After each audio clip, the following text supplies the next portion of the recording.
No, hoy les voy a hablar un poquito de memoria caché. ¿Qué es la memoria caché? Bueno, es un componente de hardware que guarda datos temporalmente para que las solicitudes futuras de esos datos puedan acceder con mayor rapidez. Este tipo de memoria pues, trabaja en ciertos niveles y ahorita vamos a ver un poquito más a detalle cómo hace los accesos a las diferentes memorias que están disponibles tanto en el procesador como en la computadora. Esta memoria caché es más rápida que la memoria principal, ya que pues la memoria principal o la memoria RAM está limitada por las pistas que están en la placa base de la computadora.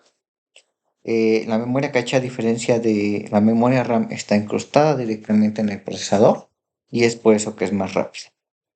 Almacena los datos que la CPU necesita con frecuencia, reduce el tiempo que tarda la CPU en acceder a los datos y mejora el rendimiento general del equipo, ya que utilizar directamente la memoria principal pues tardaría mucho tiempo. Este sería como un esquema general de cómo está integrada la memoria caché a la computadora. De este lado izquierdo de la pantalla tenemos una CPU y del lado derecho tenemos pues una ejemplificación de lo que sería la memoria caché. Como les mencionaba hace un momento, pues la memoria caché está incrustada directamente en el procesador. Es por eso que está, eh,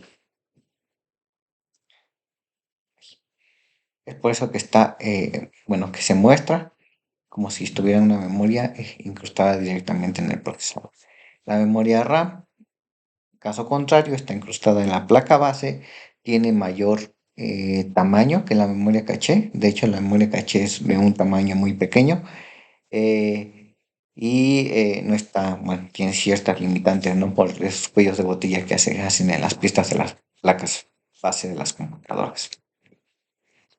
Así es como tenemos principalmente o de manera, digamos, clásica, la memoria caché, que está dividida en tres niveles.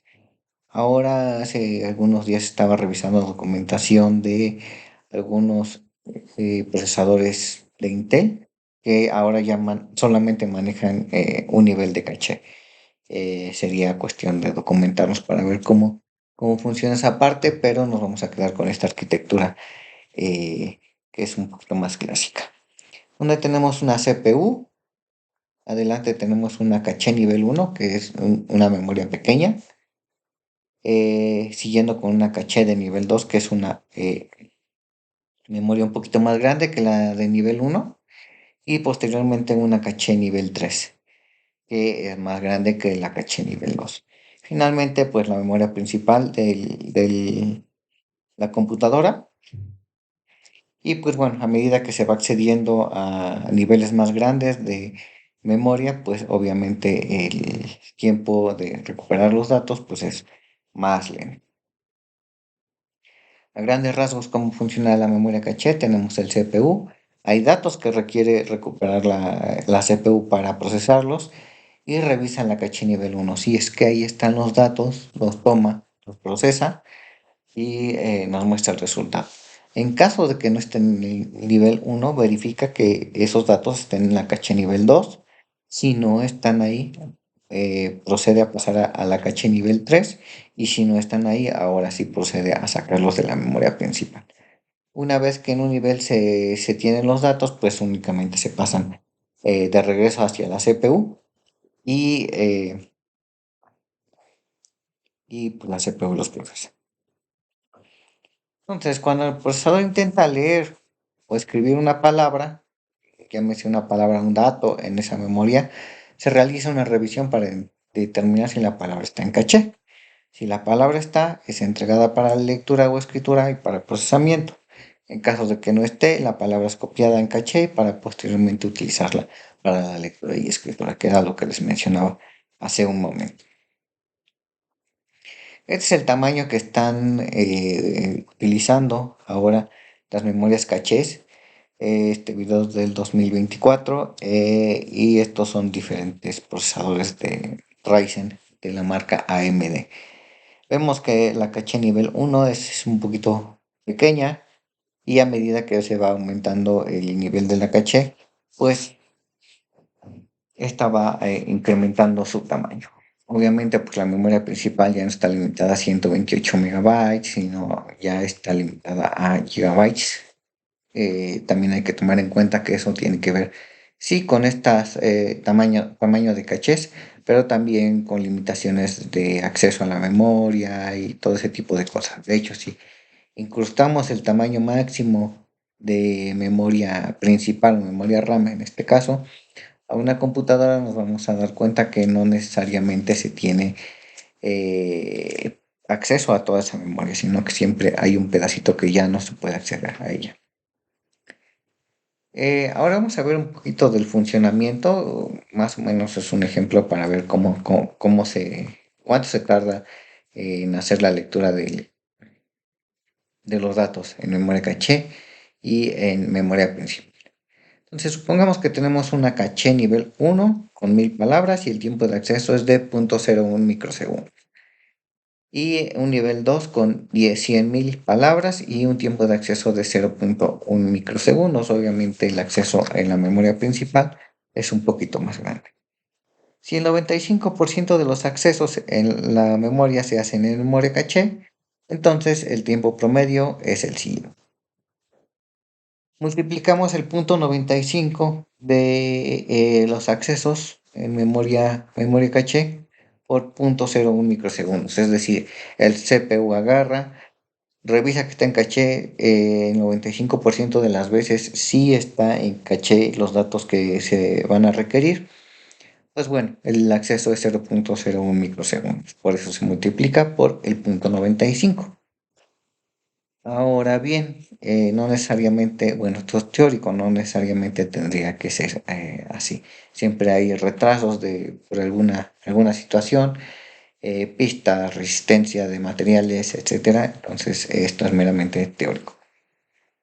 Ahora, ¿qué se hace con el otro 0.5%?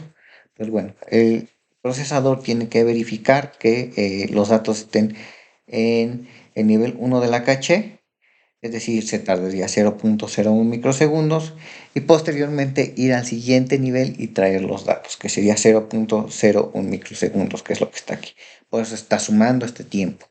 Y eso lo multiplicamos por el 0.05 del, del porcentaje, del complemento del porcentaje que tenemos en la primera expresión. Es decir, el 5% de los accesos posteriores se realizan con este tiempo de ejecución. Entonces, después de sacar los valores, nos queda 0.0095 más 0.0055.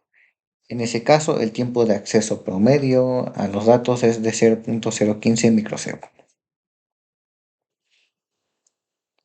Ahora, ¿cómo trabaja la memoria caché y la memoria principal? Pues bueno, en la memoria caché tenemos una etiqueta que nos va a decir ciertos o puede mapear ciertos lugares de la memoria principal.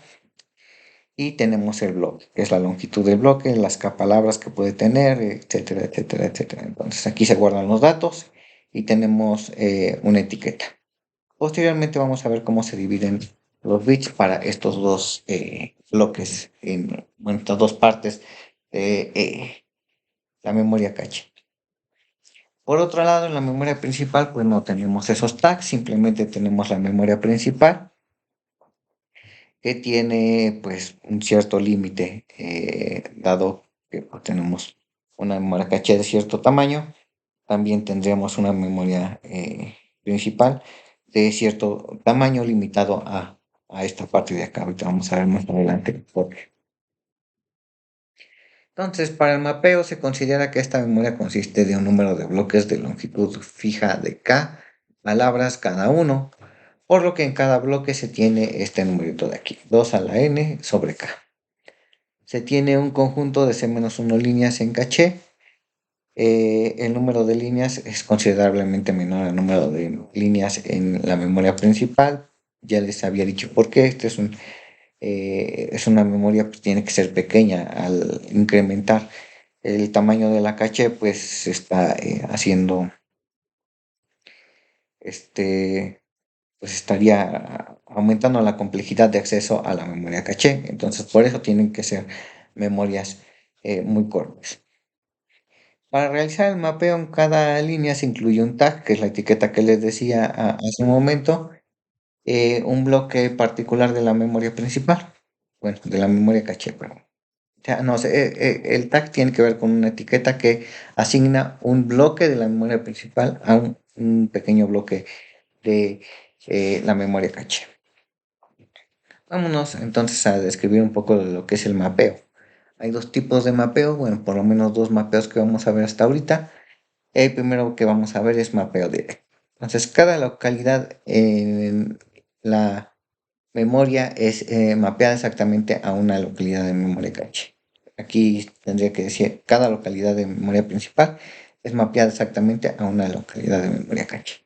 Entonces, supongamos que tenemos esta memoria caché de 2, 4, 6, 8, de tamaño 8, de 8 localidades. Y una memoria principal de 32 localidades, como la que se muestra aquí abajo. Entonces, si nos damos cuenta, tenemos aquí un numerito, ¿no? Que está en binario. Este correspondería al 0 en decimal, al 1, al 2, al 3 y así sucesivamente hasta llegar al 7. También vemos que podemos asignar a cada una de estas partes, pues una parte de la memoria principal. Y eso lo hacemos mediante la operación de módulo. La operación de módulo nos va a dar los últimos tres numeritos y cada uno de estos tres numeritos, pues como se mencionó en la diapositiva anterior, van a estar asignados a una parte de la memoria caché. ¿Ok? Los primeros dos dígitos pues nos van a servir para determinar si el dato está o no está en la memoria caché. Revisa el tag para ver si el dato está en caché. Es decir, estos dos primeros numeritos que vemos de este lado, el 00, el 01, el 10 y el 11. Y si no está en caché, se carga el dato en esa dirección. Es decir, yo tengo un dato, está, digamos que no está cargado en esta localidad de caché en ese momento, pues voy a la memoria principal, lo traigo, lo cargo en caché y lo proceso. Entonces, para eso se utiliza el tag y el bloque. ¿Okay? ¿Cómo se reparten los bits? Bueno, el offset es el número de bits necesarios para saber cuál es el byte al que se quiere acceder, es decir, los primeros dos numeritos que tenemos aquí. Y esto está dado por el logaritmo base 2 del tamaño del bloque. El index define la posición en la caché en la que se quiere buscar, es decir, los segundos tres numeritos que tenemos aquí. Hacia adelante. Y el resto de los bits sirven para determinar la etiqueta. Entonces ahí yo tengo un tamaño de dirección, le resto el offset, el index y lo que me queda es para la etiqueta. En este caso, si tengo direcciones de 32 bits, un tamaño de bloque de 64 bytes y una caché de 32 KB, hay que determinar el offset, el index y el tag. El offset entonces sería el logaritmo base 2 de 64 bytes, que es el tamaño del bloque que tenemos aquí, y para este caso sería igual a 6. El index es el logaritmo base 2 de, ¿qué habíamos dicho? Del logaritmo del número de bloques que tenemos disponibles. En este caso, tenemos 2 a la 5 por los 32 KB que tenemos aquí, por 2 a la 10, entre 2 a la 6, que esta simplemente es una conversión de KB a bytes. Entonces, eso nos daría 9. Y ahora sí, el tamaño del bloque es de 32 bits, menos 9 que son para el index, menos 6 que son para el offset, nos da 17. Ahora, hay unas ciertas limitantes de este mapeo directo que pues en general es que es muy lento y que a fuerza se necesitan tener ciertas partes de la memoria caché asignadas a ciertas partes de la memoria principal. Entonces hay una forma un poquito más fácil de hacerlo, que es el mapeo asociativo, donde cada ubicación de memoria principal puede ir a cualquier lugar de la caché. Cuando un procesador genera una dirección, todos los campos de las etiquetas en caché se deben revisar. Es decir, tengo que hacer todo el mapeo en la memoria caché para ver si está el dato y todas las etiquetas se tienen que comparar en paralelo. Entonces, una desventaja es eso, tienes que tener la circuitería para hacerlo en paralelo y muchas veces eso no se tiene en la práctica. Entonces los datos se pueden guardar en cualquier parte de la memoria caché. Por ejemplo, este dato que está aquí se puede guardar en cualquier parte de la memoria caché y el tag corresponde a la dirección completa de la memoria principal. A diferencia de acá, ¿no? Que se asignaban ciertas partes a la memoria caché, a ciertas localidades de la memoria principal. Que hay un poquito de diferencia. El número de bloques está dado por el tamaño de la caché entre el tamaño del bloque. El offset está dado por el logaritmo base 2 del tamaño del bloque. Entonces, supongamos lo siguiente, que si tienen una memoria de 4 gigabytes, es decir, direcciones de 32 bits, un tamaño de bloque de 32 bytes, esto sería 2 a la 5, es decir, se necesitan 5 bytes, una caché de 128 kilobytes. Para determinar, se necesita determinar el offset y el tamaño del tag. En este caso, el offset es igual a los 5 bytes y tenemos que 32 bytes en el tamaño del bloque. Entonces, lo único que nos resta es restar el número del tamaño del, perdón, del, sí, estos 5 bytes. Tenemos los 32 bits, perdón, ya está aquí. Tenemos los 32 bits que son el tamaño de la memoria menos los 5 bytes que se utilizan para el tamaño del bloque. Y esto nos da como resultado 27 bytes para el. ¿Ok? Bueno, esto es todo lo que vamos a ver de memoria caché. Y bueno, esto. Gracias.